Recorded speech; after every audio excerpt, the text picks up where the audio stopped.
परबत्ता विधानसभा की जनता जिंदाबाद जिंदाबाद जिंदाबाद। डॉक्टर संजीव कुमार जिंदाबाद जिंदाबाद जिंदाबाद। नीतीश कुमार जिंदाबाद जिंदाबाद जिंदाबाद।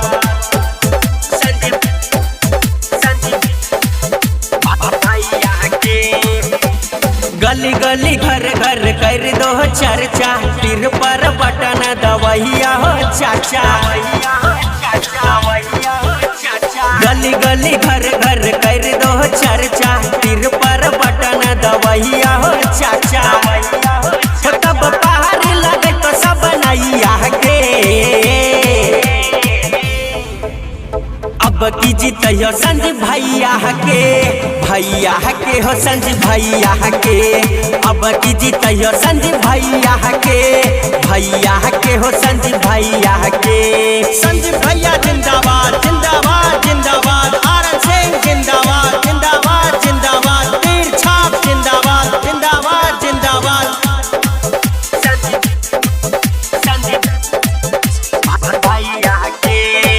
इनके प्रयास हो का रख विश्वास हो, कथिला निराश हो रह बिनदास हो। इनके प्रयास हो का रख विश्वास हो, कथिला निराश हो रह बिनदास हो।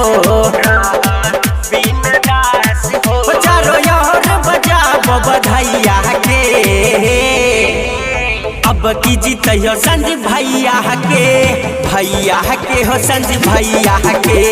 अब की जीत हो संजीव भैया के, भैया के हो संजीव भैया के। संजीव भैया जिंदाबाद जिंदाबाद जिंदाबाद। आरन सिंह जिंदाबाद जिंदाबाद जिंदाबाद। तीर छाप जिंदाबाद जिंदाबाद जिंदाबाद।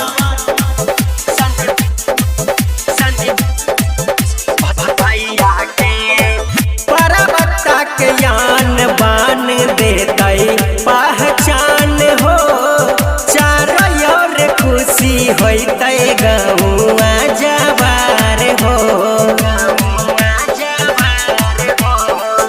परबत्ता के यान बान देते पहचान हो, चारों ओर खुशी देते गौआ जवार हो।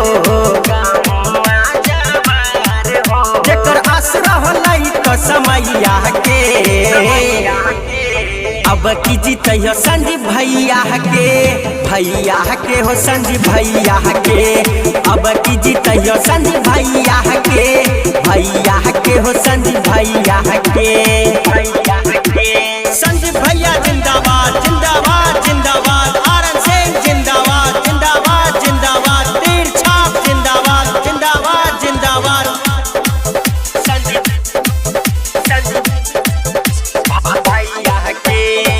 राकेश गुलशन के हो मानी ला कहनमा, गरीब के मसीहा छियै कहे गौरव शर्मा। साकेत चिंटू गौतम के मानी ला कहनमा, गरीब के मसीहा छियै कहे गौरव शर्मा। अब कर नहीं दिल अपन डोरिया के, अब की जीत हो संजीव भैया के, भैया के हो संजीव भैया के। अब की जीत हो संजीव भैया के,